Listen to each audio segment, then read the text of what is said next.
actually about sustainability in the music industry. So if we think about the word sustainable, this isn't just about us being able to make money from music, but also how do we sustain ourselves. So I am going to talk a little bit about burnout, imposter syndrome, and sort of some of the things that we face as artists and creatives within the industry. But obviously, most importantly, we want to think about how do we generate revenue. So I'm lucky now in that all of my money comes from music in some way. So I lecture, I talk about music every day, music technology. I then work for education and bass as well. So I'm sort of self-employed. I do sort of mixing work for people. So sort of a bit of ghost production and things like that. There's loads, I do events too. There's loads of other little bits. So I'm kind of like dipping into stuff all over, and that's kind of what I want to speak to you guys about today and how you can do those things. So if we go to the next slide, I don't have one of these posh clicky things. So what are we going to learn? There's a few things. I've kind of covered that. So I guess if we just keep moving through, if that's cool. Let's just think about what the current music industry looks like. So we've got a decline of physical sales. Everything's basically moved towards streaming. Yes. Are you into like the artist liaison and management sort of side of things as well? I mean, I don't do so much of that. I do have to liaise with artists when I'm sort of booking them for events. So I kind of do a bit of promotion work. Yeah. So that's where I'll liaise with artists. So I might, depends on who you're booking as well as to whether you're going through booking agents or whether people are actually self-managing that. So streaming income, that's probably where a lot of us are going to be thinking that's where I'm going to make my money. A lot of labels, if you're looking at major labels, are starting to move towards 360 deals. I don't know if anyone's heard about these before. So a 360 deal is basically where a label will actually start taking money from everything you do. Merchandise, live shows, and the reason is because of this. Okay, yes, people are still buying vinyl. Yes, people still buy physical music. I myself as a DJ go onto Bandcamp pretty much on a weekly basis and purchase music. But realistically, most people aren't doing that. They're going into streaming platforms. Okay, they don't actually own the music. They're just listening to it. Now, if we go to the next slide, I have some bad news for you. On average, artists earn about 0.003 to 0.004p per stream. So not even a penny? Not even 1p. Not even 1p. The payments are there for royalties. You have to have like 1 million per million plays. They pay you $4,000 to $8,000. Yeah. So you are talking about for your music to actually really start generating revenue, even just £1,000. And let's be honest, with the cost of living now, £1,000 doesn't get you very far. You're looking at over 250,000 streams. So this is where we go, actually, how else can I make money? Okay, this means we don't want to say, no, I'm not going to put my music on Spotify, no, I'm not going to stream, but we need to think about what are my revenue streams? How do I make money from my music? So have a little think yourself, what are my main revenue streams now? Okay, and are there any additional ways that I can generate income outside of streaming? Because unless you are getting massive and massive amounts of plays, you're going to struggle to make a living from streaming music. Is Apple like the same? It's like, I think they're all about a much of a muchness, yeah. Unfortunately, Spotify have quite a lottery at the moment. I think if we spoke to everyone in this room, I mean, is there anyone in here that doesn't use Spotify? I don't really. I do have the app, but I don't use it often. I buy music from iTunes straight away. But that says a lot, doesn't it? Because we're actually asking who doesn't use Spotify compared to who does. So they have got a lottery in this industry now. But what we can do is start thinking about this visibility. Obviously, if we can try and get on playlists, there's ways of getting your music heard on Spotify, but then we're thinking about what can I do to get other income sources. So things like live shows, merchandise, Patreon. So I'm going to go through some ideas. This isn't an exhausted list, but some ways that you can actually think about making money from your music that don't just involve streaming. Can I have the next slide, please? Thank you. So live performances. For a lot of musicians now, it's your primary revenue. Okay, and this is exactly why your major labels are starting to sign your artists into 360 deals. It's not a new thing, it's been going on for quite some time. Okay, but it's so that they actually make some money from their artists here. So really you want to think about, if a major label does approach you, do I want to sign a 360 deal? Make sure you get some legal advice. You don't have to sign anything. You should at any point be given the opportunity to get legal advice on a contract put in front of you. So if you're lucky enough to get into that situation, make sure you do check before you start signing things. But a lot of people make money from live performances. Okay, merchandise. If you've got something that your fans connect with, okay, you can make money from that as well. Okay, so think about your branding, think about who you are, and think about what people might want to wear, buy. You know, it might be exclusive vinyl as well. And licensing, this is a big one. Does anyone know what I mean by music licensing? Sync licensing deals or something like Sync licensing, yeah. Basically, thinking about getting your music onto TV, film, games, okay? It's offering a different revenue stream for you. So if you can find a way to get your music synced, okay, that's a really great way to generate income. Do you know how to do it? You can work with publishers. So basically you can put your music with a publisher. Again, that will be contracted, so they're going to earn money from it. Yeah. If you do sign, say, even an independent label, so Hospital Records is a good example. They have their own publishing company side. So they're an independent record label, but they're really big in drum and bass. And they actually have, I believe it's called Songs in the Key of Knife, who are their publishing side of it as well. So they've managed to get some of their tracks on things like EA Sports. Yeah, they've been on quite a few adverts. I think they were on one of the Pioneer adverts. So that for their artists is going to make them a lot of money. I know Keno as well, but he's doing it independently now. He was with sort of the Hospital family at some point, and he has just had one that's coming out on a film. Okay, and I think he's been involved with actually writing the music as well. And that would give you more than a streaming? I would say so, yeah. Yeah, obviously I wouldn't know for sure because I'm sure he wouldn't discuss that with us necessarily, but I would say it's highly likely that the music licensing would generate more revenue. Can I have the next slide, please? And there's a load more. Patreon then. So you can interact with your fans, offer exclusive content in exchange for financial support. So, you know, it might be exclusive versions of tracks. It might be remixes of tracks, edits of tracks. Okay, it could even be that you're giving them lessons, which I actually sort of put down here, music education. Can you host workshops or create online courses? Okay, surprisingly, there's going to be a pocket of your fans that probably want to know how you actually made the track. Okay, how did you get to that final product? So can you tap into them? Crowdfunding, raising money for album production, music videos or specific projects. And my favourite of all, Bandcamp. They actually have days, Bandcamp Friday they call it. So at the start of the month, not every month, but a lot of months. And it's where they basically get rid of their fees. And so anything that's then sold over from an artist page or an independent labels page, all of that money goes directly to the artists and labels. Just for one day or for good?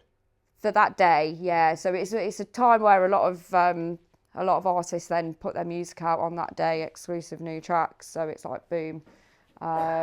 Some of the labels quite clever with it. They'll offer a bit of a discount, so that means that people might go and buy their back catalogues more.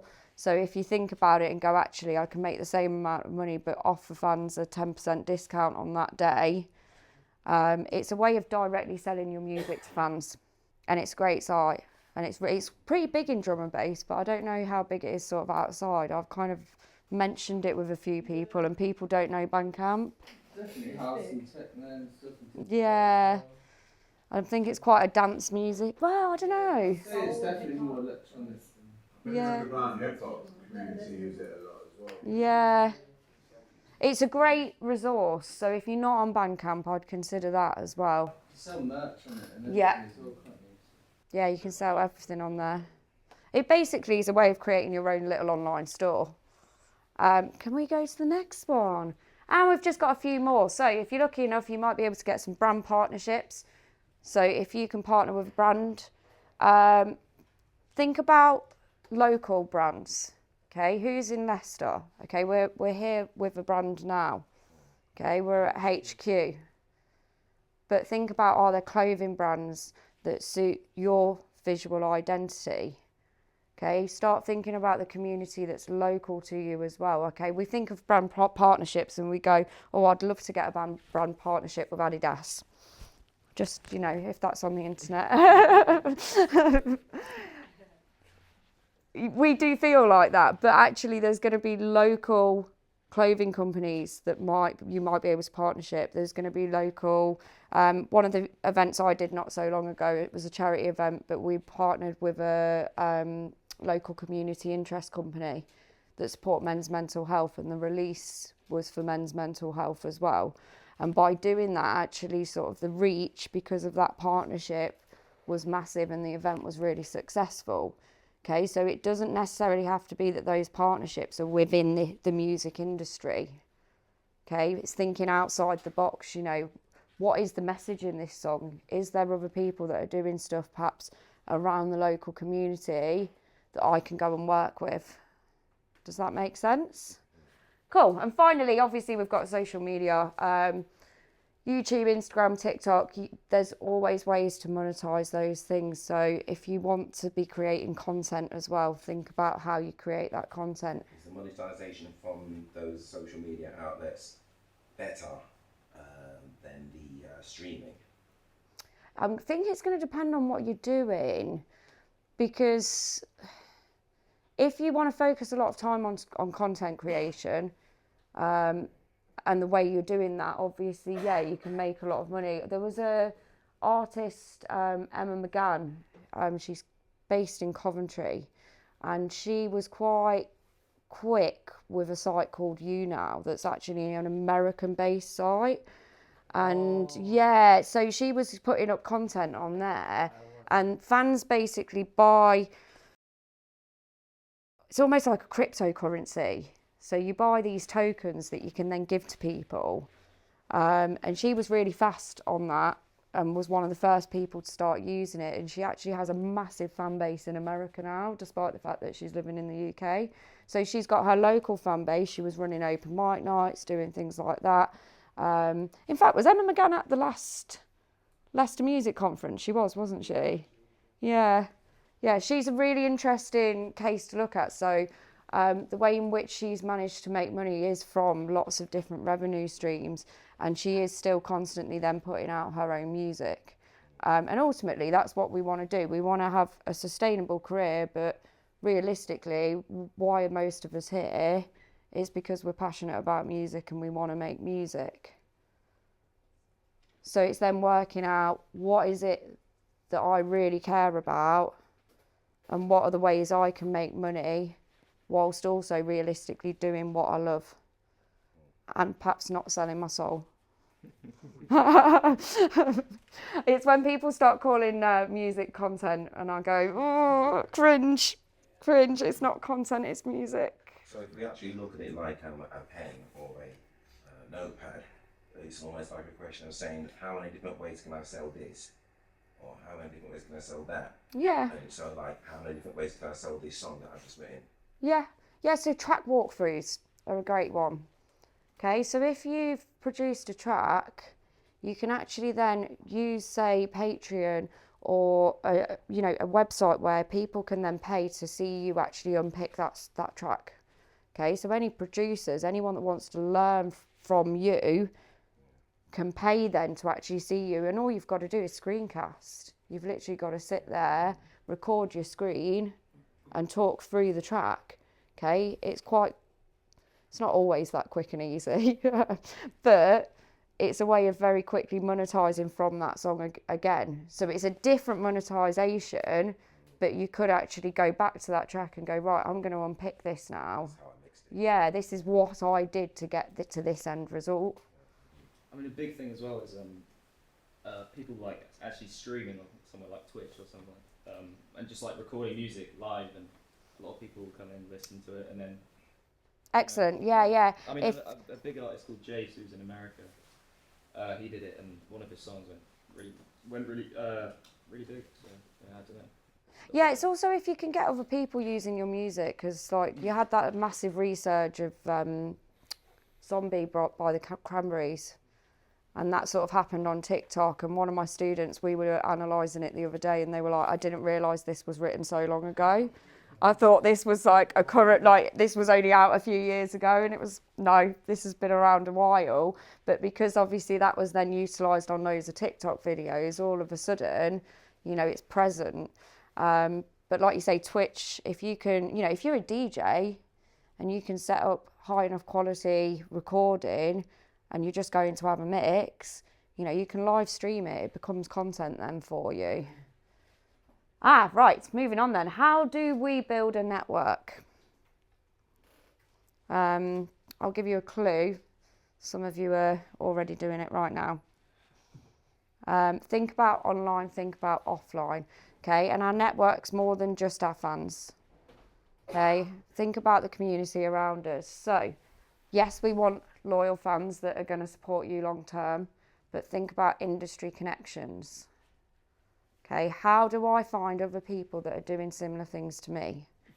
Okay, that I can connect with. How do I find the people that are going to then support my music and also develop my music? Because that's the other thing we sometimes forget.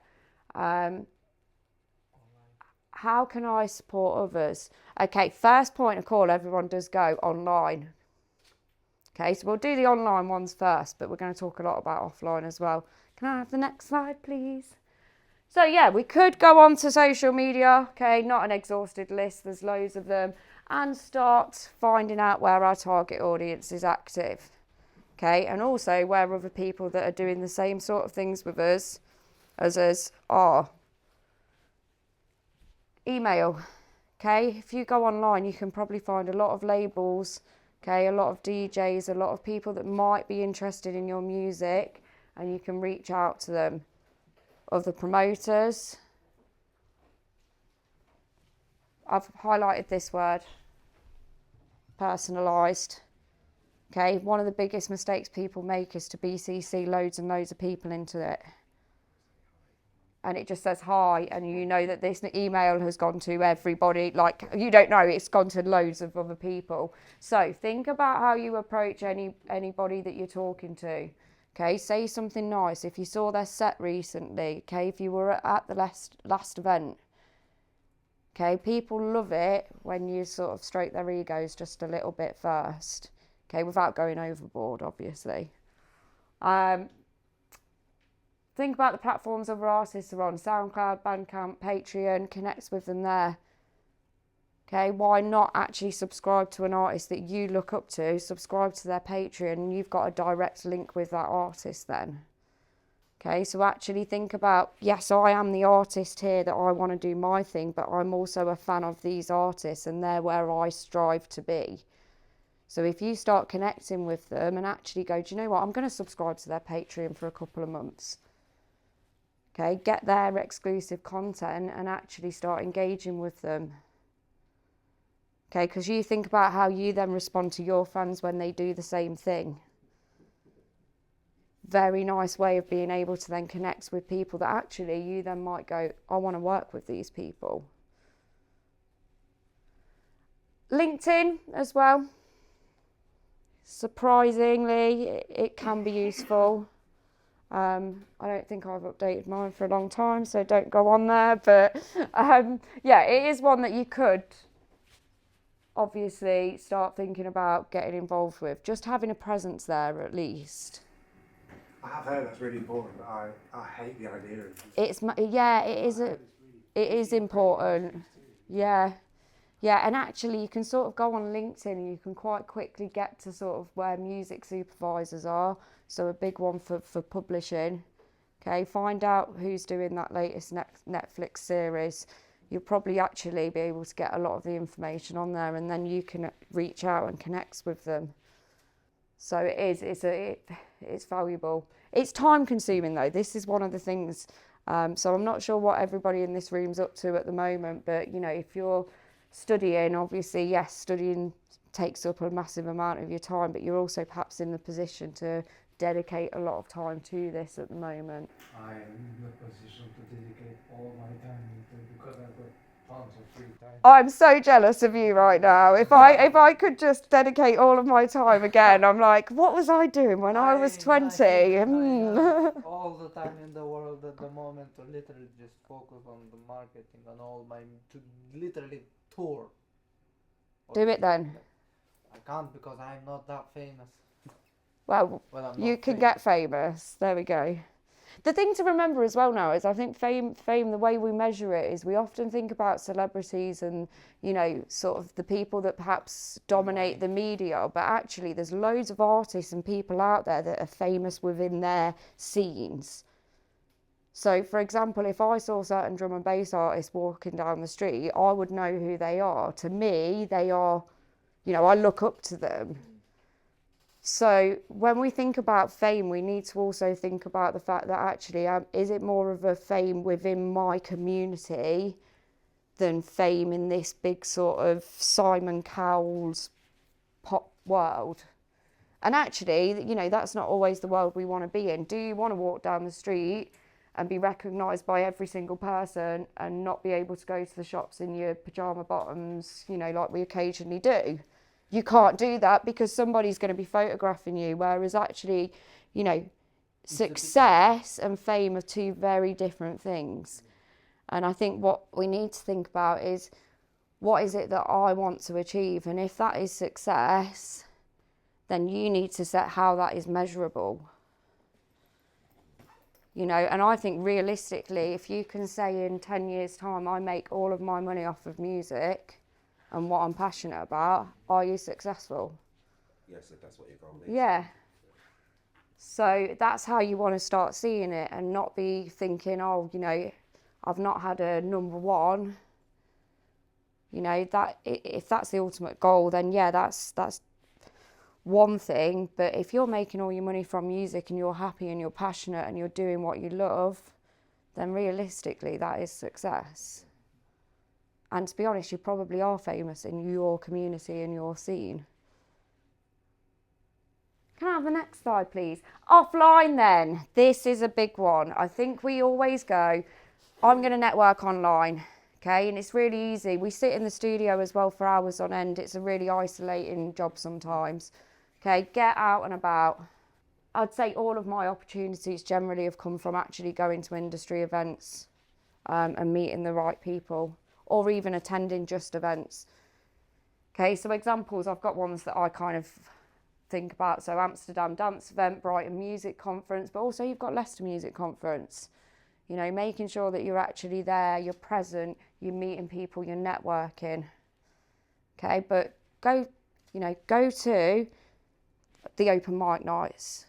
Okay, even if you're not necessarily playing, but if you know there's people doing your music there, go to them. Okay.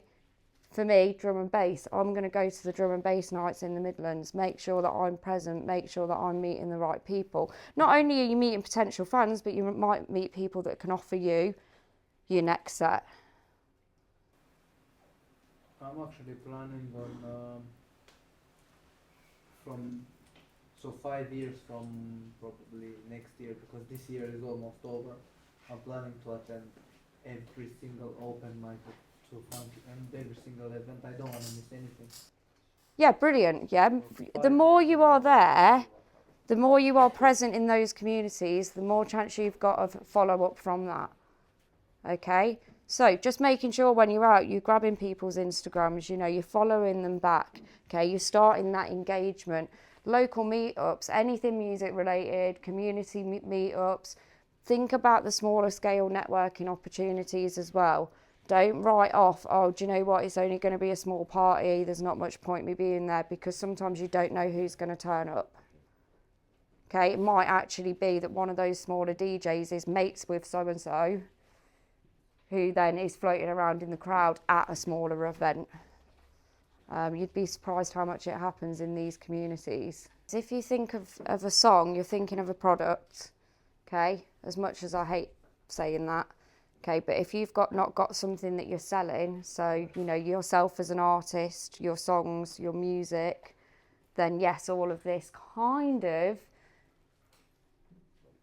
you can't do it, yeah. But that doesn't mean to say if you're working in the studio at the moment and you know that you're going to have some music finished, it doesn't mean to say don't get out there. You can still be putting things on your stories, which is like, okay, a little snippet of what I've been working on.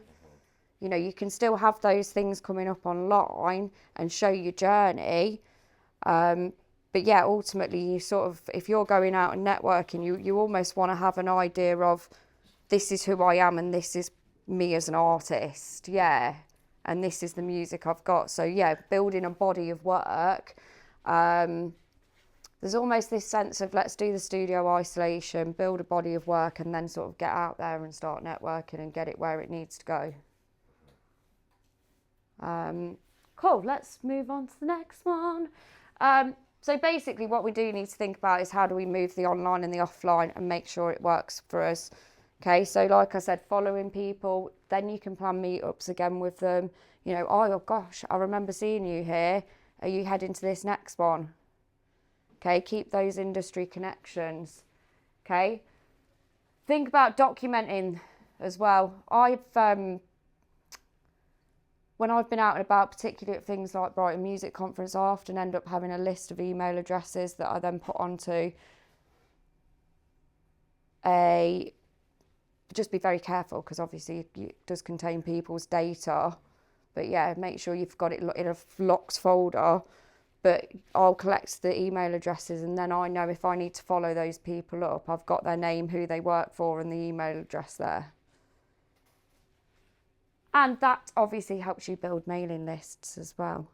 Okay, so we're thinking about how we leverage these social interactions, okay, and be able to follow them up. I'm going to talk to you a little bit now about expanding your skill set. And again, it depends on the position that you're in at the moment. But if we move to the next slide, I want us to think about shadowing or volunteering at things. It can be very difficult, because I've just spoke to you about revenue streams, to then go, do you know what, am I going to be able to give away my time for free? But it depends on the position that you're in. So shadowing somebody who you know is doing similar things to you is not necessarily a bad shout. So going in and going, do you know what, yeah, I can network whilst I'm there. I'm developing some skills with real world hands-on experience. My visibility is going to be better. And then also thinking about the personal growth. Okay, so things like, if you really want to get into events, actually going and shadowing someone that's running an event, you know, offering a helping hand, particularly if that event is in the genre that you're working in, okay, because people remember those things as well. Obviously there's some disadvantages to that. If we move to the next one. Time, any time that you're giving up, you know, time is money. Responsibility, they might not give you enough responsibility to actually develop your skills the way that you want. If you've not got the finances there to be able to support yourself whilst doing it, then obviously that's going to cause difficulties. And then just being careful that people don't basically take out of you. So yeah, just making sure you stay safe in those things as well, and learn when to say no and go, do you know what, I've helped you out on this one, I'm not doing it again. But there is a lot of scope with this. This is the sort of thing, I'm in the position now, I can't actually go out and start doing these things because I'm too busy. But you know, if you're studying or you're a student, then there's chances for you to actually go and say, do you know what, I'm going to shadow someone. I just want to watch them mix down a track. And you do that and you learn a lot from those experiences. Oh, right, next one. This is a lot of information, isn't it? Burnout. This is what I'm talking, all of that I've just given you, you're probably all going, that is a lot. Like, how am I supposed to navigate all of these things? Okay, you're basically telling me I need to be writing music, marketing music, I'm supposed to be out and about networking, I'm supposed to be building online, offline relationships, I'm supposed to be doing absolutely everything all of the time. How do I keep doing that all of the time? It can happen, burnout, and that's one of the things that we need to then be aware of. Okay, you're asking yourself to do multiple things. Burnout's this state of physical, emotional and mental exhaustion caused by prolonged stress, okay? The music industry never stops. It's probably one of the only industries that does never stop. Okay, you can be doing late nights, you can be then up in the morning, you can be travelling. How? That reminds me of when I used to do a lot of songs that we used to literally come up every day. At some point I was like, oh, I give up, I have to. Yeah, this is it. So we do need to be really careful of this and we need to think about what we're doing. So you might be overworking, you might be neglecting self-care, you might be creatively exhausted and just lack support. So if you feel like you've not got that support network, those people around you, you know, we can suddenly find ourselves feeling very isolated and very, very burnt out. So what do we do to make sure that this doesn't happen? Or if it does, how do we then manage it? Anyone got any thoughts? Probably try to make a schedule for like the product. Time management. Like, for example, like let's say from Monday to Friday, I'm using studio time to make music. Saturday and Sunday I'm free to do whatever. But if I have, unless I have a performance. See, but you've already answered it to some extent. You're going from Monday to Friday, I'm in the studio, Saturday to Sunday I'm free, unless I have a performance. And all of a sudden you're going, yeah, I'm going to take that performance there. And you're going, okay, how many days have I got off now in this week? Oh, wait, no, it's not till next week. In fact, it might be the week after now. So time management is really important. It's almost going, okay, how much time do I have and how do I utilise that in the best way? And also, when do I give myself some time for self-care? Okay, when do I stop? When do I go to the jacuzzi? If that's what you want to do. When do I get some time with my mates? When do I stop and have 5 minutes to myself? Yeah. For me, so I started a live music event business 15 years ago, and throughout that time I was always like chasing, like, oh, there's a new artist to meet or there's an event and I can't miss out. And I think at some point I had to learn that the whole you only live once thing like is serious in a sense of chronic stress can kill you. Therefore, rest actually is productive and you can miss out on stuff and your life isn't going to stop. You can take a break and go on holiday and you're not going to miss out on loads of opportunities. Like, opportunities are always there. You can take advantage of them at different times. If you don't feel like going out, don't go out. If you need to cancel plans, fully dressed and stay home that night, then stay home. If you need to cook food and prepare your meals so you're not spending money and chasing your tail and constantly do that. Like, we don't have to be on the hamster wheel. We're the ones that put ourselves there. Like, Yeah. as a capitalist society, we don't have to play into that paradigm. Yeah, 100%. When you said that, even if you're fully dressed and not going out, that has definitely happened to me a number of times. I've gone, do you know what, not today, I can't do any more. I'm at my point, I'm at my limit. But I think it is important for us to make sure that, you know, we set boundaries, we manage time, we engage in self-care. And set clear goals as well. I think if you're setting some very clear goals, you know that you're going to get them done You're not necessarily going to allow yourself to start thinking, oh, well, let me try this and let me have a go at that and what have you. And then that's when you find your time management starts going out of the window. Yeah. So if you've got some very clear goals that you know, I'm definitely going to be doing these things today, and that's it. I'm going to add a word in there, realistic as well. Right. Be realistic about what you can do in the time you've got. I'm not going to lie, I've sat there at the studio and gone, I'm going to finish this, and this today, and then got about one in and gone, there's no way I'm going to get through all of that. So it's thinking about being realistic with those goals. You know, what can I definitely achieve in this time that I've got? Again, without burnout. You know, without working all the way through the night. Never done that either. A lot of what I'm saying is from experience, I can tell you. Yeah, I've rocked up to work before because I've stayed up till 4 a.m. This is recorded, isn't it? Cut that bit out. Yeah, because I've stayed up working on tunes. You know, I've got into a flow, that creative energy, but it's not good for you, you know, and it's not sustainable either. That's the other thing, you know. Actually, because like, sometimes that flow is like you can't not stay with it. Say no to that opportunity because you're like, you're on the hamster wheel, like you said.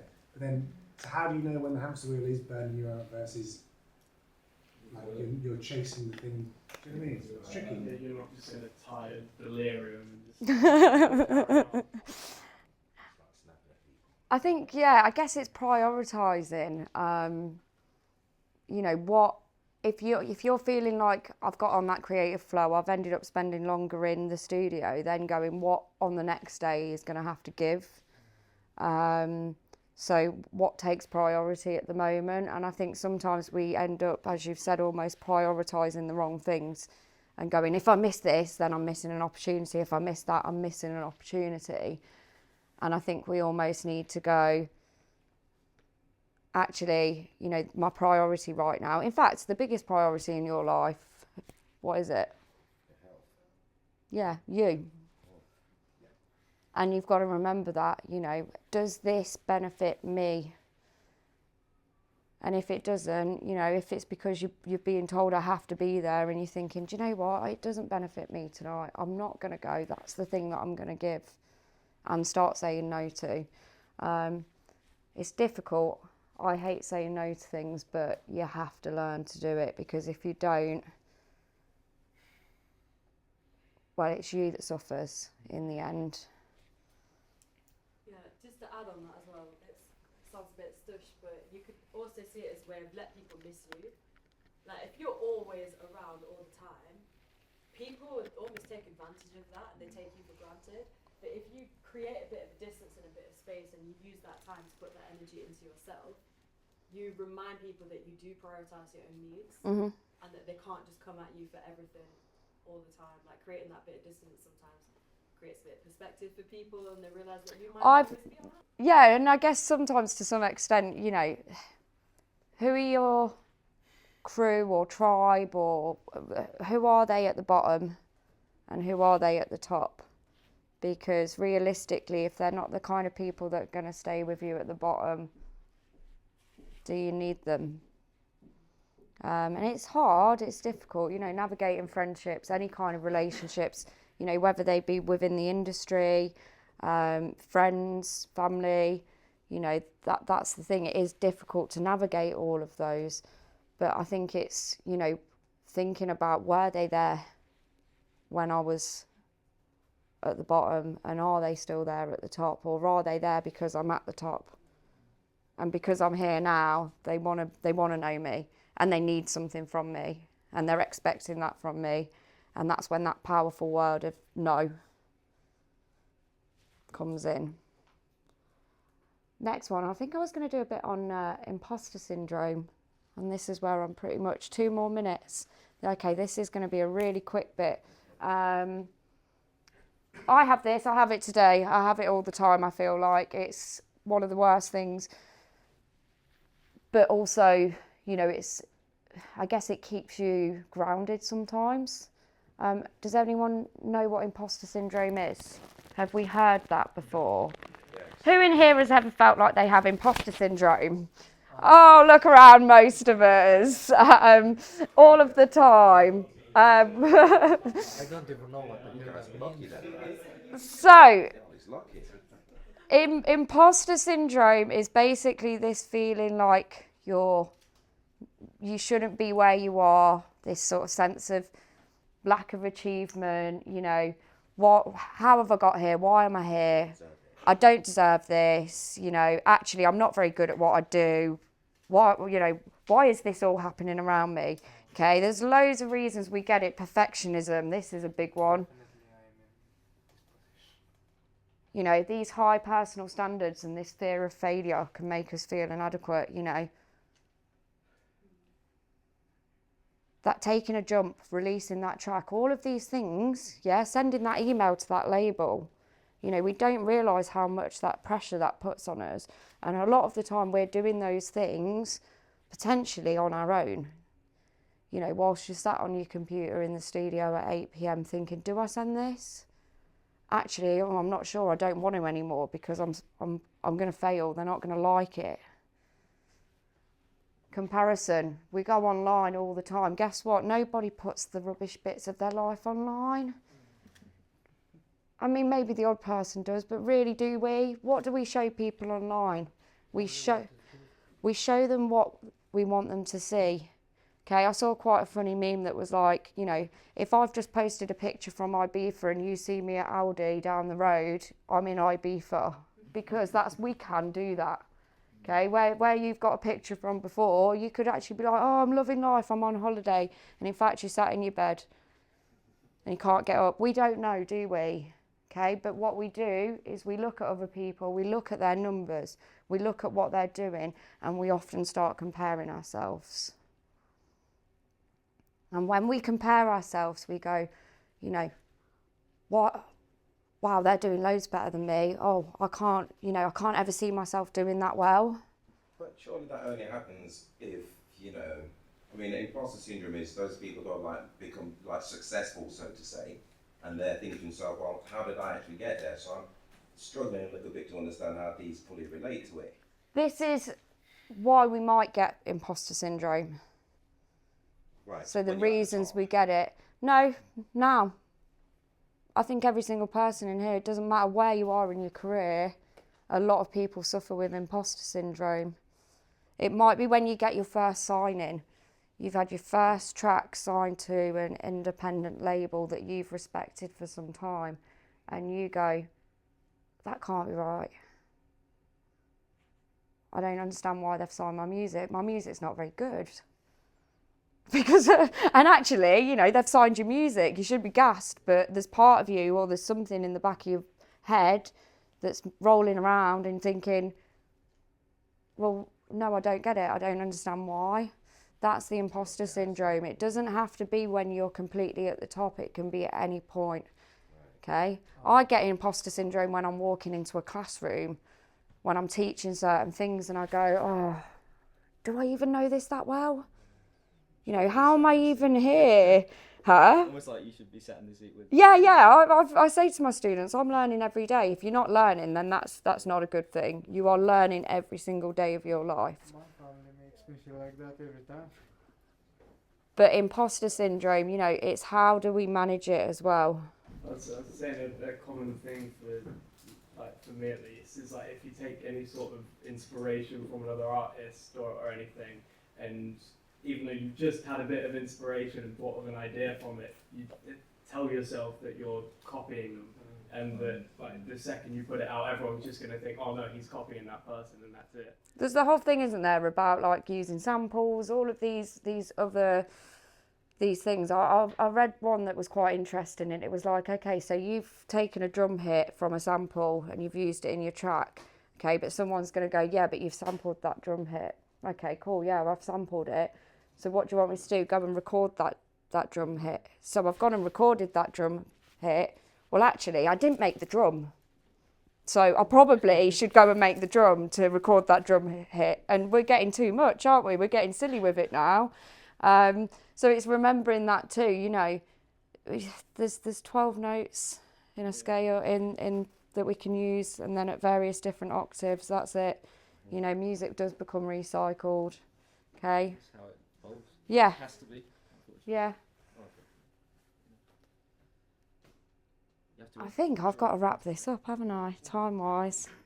Touch on that last one quick, if we can do it in 60 seconds. Right, without major industry backing, artists may feel like they aren't truly legitimate. Okay? We're all artists in here. We're all working in the industry in some way. Okay? One of the things that I always say whenever I've put on an event is it doesn't run without everybody else, whether that's from the people that are attending, my mates that I've said, can you quickly go and run to the shops and get the riders, because I've forgotten to do it. You know, I'm absolutely like rushed off my feet. You know, the artists, the sound crew, all of those people are involved just in running one event. The bar staff, security, you know, there's all these people in just one small event in this city. Okay, and it's exactly the same as the rest of the industry. There's loads and loads of people involved. Okay, it's not just that one artist is just doing all of those things. They've got teams. Okay, we can often feel like we're not truly legitimate, but you are doing it. You might not remember it today, but you are doing this.